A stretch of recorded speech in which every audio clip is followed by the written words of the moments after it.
Coach, we'll start with you with just give us an opening statement on getting to Atlanta and bowl preparation so far and how the trip has been to this point.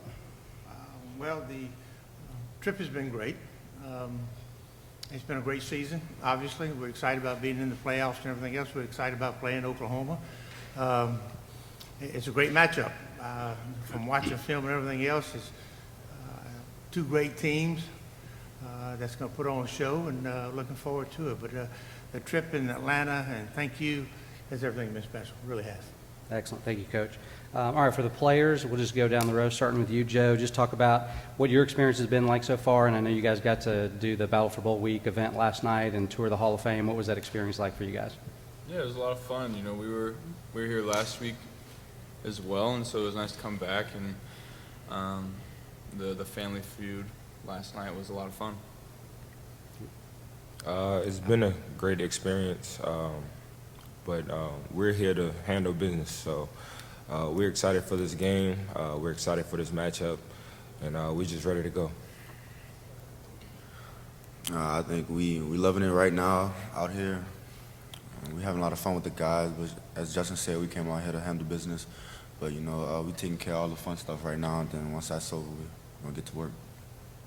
All right, thanks, guys. All right, at this time, we'll go ahead and open it up to questions, and we'll start right here in the front row with Scott.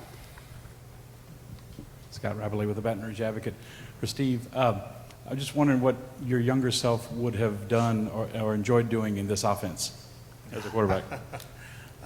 Well, back in the Stone Ages, we didn't do this kind of stuff, but it is fun. It's fun for a number of reasons. It's fun because there's a number of guys sitting next to me that can make those plays. There's no doubt. It's fun as an offensive coordinator. You go years, I think it's my 38th year of coaching, to coach a quarterback like Joe and to have receivers throw the ball to and have running backs like we have. It's a special year. And so I would have loved to have been through this, you know what I'm saying? But I don't think this offense was thought of back then. All right, next question. All right, right here on the aisle, far right. Hey, Coach, just curious, how gratifying has this year been for you? How much have you enjoyed this year? And what makes you able to work with Joe Brady the way that you have while he's gotten some national accolades and put your ego aside and so forth? Well, it's been a fantastic year. Heck, you go undefeated and you put the numbers we put. I mean, it's just gratifying. As far as Joe Brady's concerned, hell, I love him to death. It was Coach O asked me. He walked to my office. I can't remember when, but I think the Saints had just lost the game that they shouldn't have lost. And he said, "What do you think about Joe Brady?" I said, "Get him here tomorrow." And he's brought a lot to our offense. And to be honest, I'm appreciative of him. He deserves everything he's gotten. I can promise you that. And but it's just fun sitting up in the box and dissecting defenses. And you know, it's amazing because we practice all week, and probably the last 5 games for sure, you don't see the defense you practice against. It's always something different. So sitting up there making adjustments and counting on your quarterback and your receivers and running backs to make those adjustments, it's exciting because heck, you know, with this guy right here, you can call a play, and even if you feel like, oh, they're going to roll the coverage, they're going to do something wrong, he's going to take care of it. All right, next question right here. Sheldon Nichols, Baton Rouge Advocate. Steve, Oklahoma's defense has taken a big jump like your offense has taken this year. What have you seen from them, and what makes them so tough? They're and I don't put anything down against the defense we play because we play some great defense, but this might be the fastest defense we face. They can run. Their defensive line can run. Their linebackers can run. Their secondary can run. They present problems with their speed, and so you know, it's protection first. You've got to be able to run the football against this team, which nobody has. You know, you put up explosive runs on tape, and there's not very many of them. So it's got to be a good mixture. You know, I think the defense coordinator does a great job of checking the check and everything else. I think you have to be a little bit faster with this defense, and as far as calling plays and getting it in and let's go. It'll be a challenge. Okay, we're going to go right here in the front on the aisle. Anthony Patterson with the Atlanta Voice. This question is for Joe Burrow. We talked about the relationship between you and Coach O and how much you guys mean to each other. But what does it feel like to have a relationship with, of course, Mr. Steve and Joe Brady, the quarterbacks coach, just coming from last year to this year?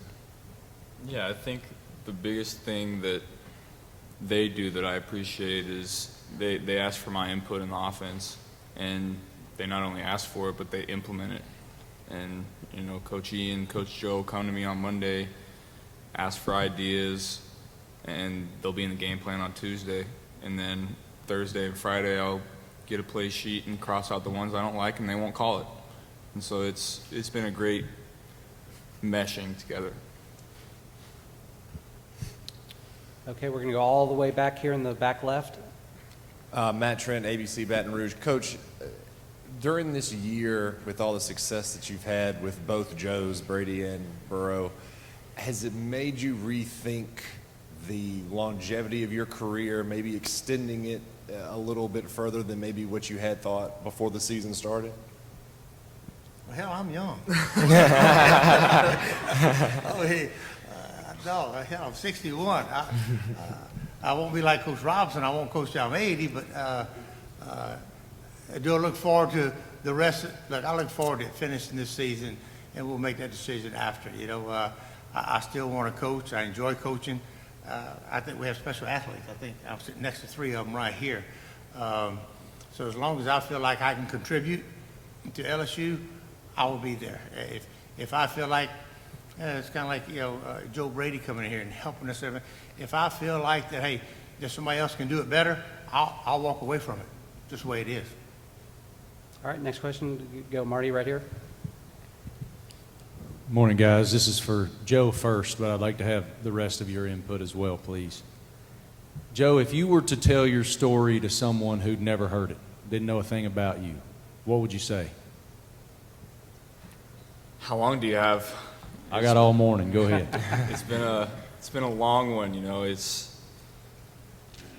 think that's kind of been the story of the college football season, with 3 of the Heisman finalists being transfers and having long roads and battling through adversity.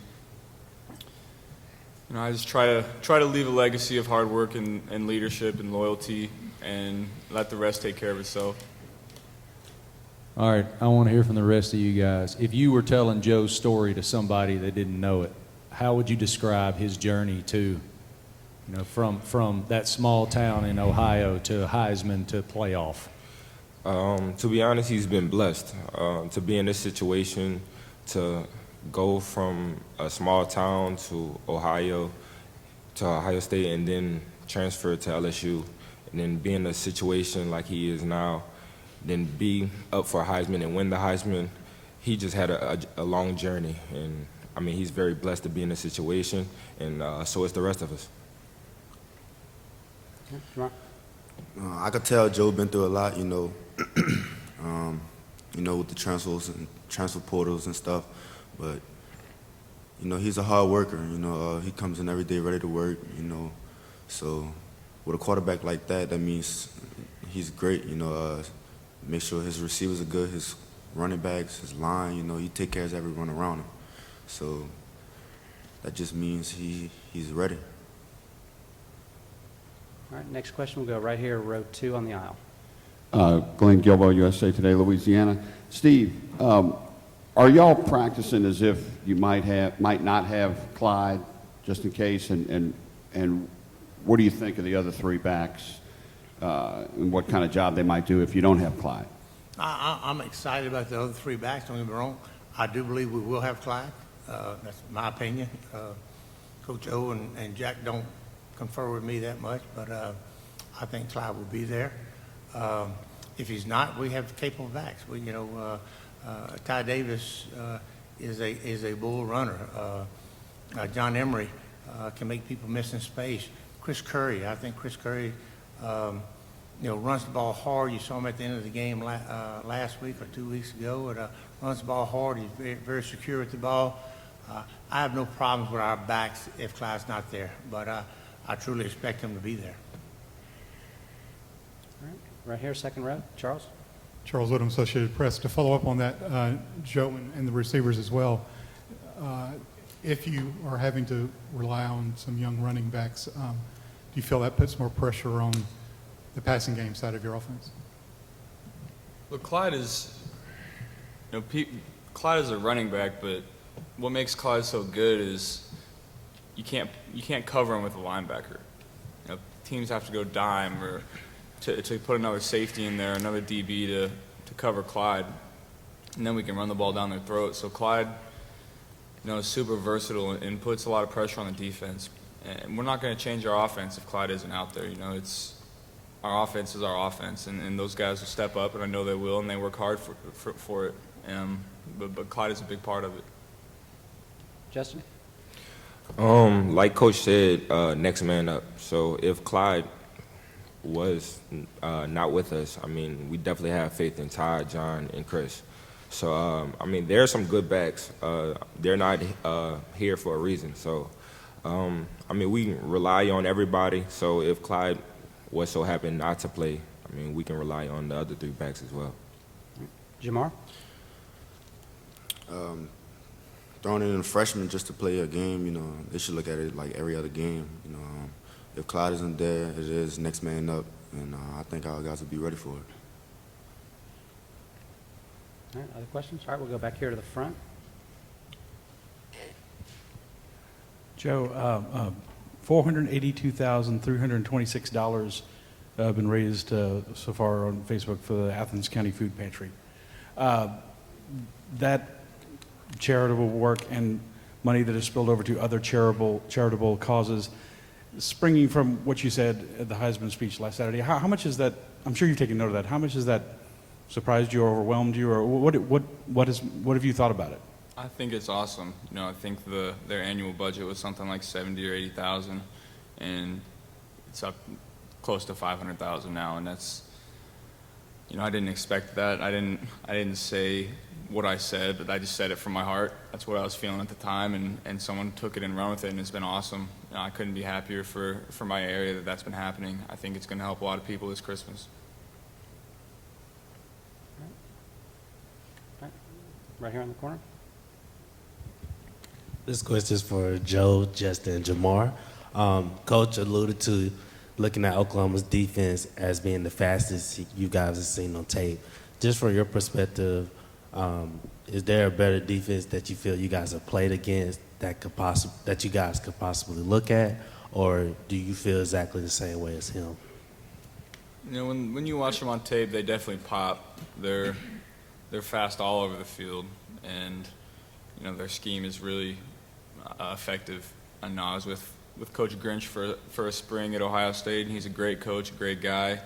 He does a really good job with them. When we cut on the tape, we definitely seen they were fast, but we still have some fast receivers in our room too. So we're not really afraid of the speed they have. We just got to go in the game, focus, ready to go, and make some big plays. Jamar? We see they fast, of course, but it's all about working hard. It's all about technique on the field.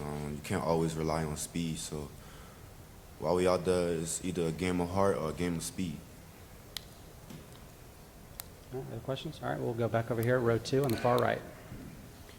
Joe, what has your life been like the last, week and a half since you won the Heisman? I'm sure you've gotten countless requests for pictures, autographs, so forth. How have you handled that, and your motivation? Do you still kind of pretend like you're the guy who wasn't recruited well? How do you keep your edge after you get so much recognition like that? It's not hard. It's not hard. I want to win a national title. That's always been my drive since I was a sophomore in high school. I never dreamed of, when I envisioned myself growing up being a football player, it wasn't in the NFL. It was playing on January 13th in a dome somewhere for the national title.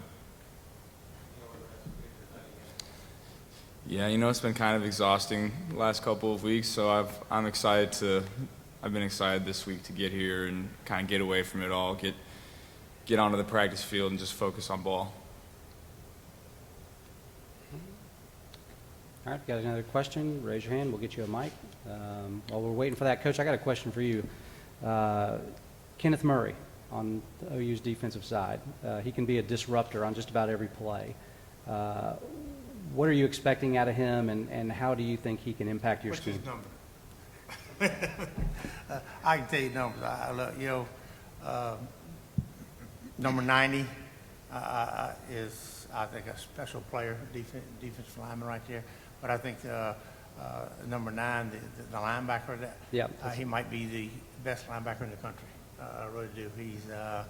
He's instinctive. He's fast. He uses those swing routes and runs down backs. He's a special player, and we have to account for him on every play.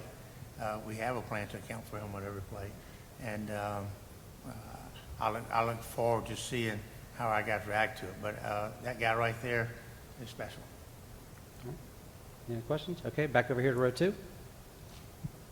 To the 2 wide receivers, what's it been like to play in this trio? I mean, I know you've got Racy and some other guys, but talk to me about Terrence. I hear he's not as maybe outspoken or he's a little more quiet, but he's got just as much drive and competitiveness as you 2 guys have. All right. The funny part is we come to practice every day competitive. Just dealing with these guys every single day is definitely stressful, but they have been working their butt off, and they're the reason why I'm like I am today. So, I mean, I'm excited to be playing with these guys and even Joe. So I definitely can tell my kids I play with a Heisman quarterback when I have kids one day. Jamar? Turner is very outspoken, but he's competitive with all of us.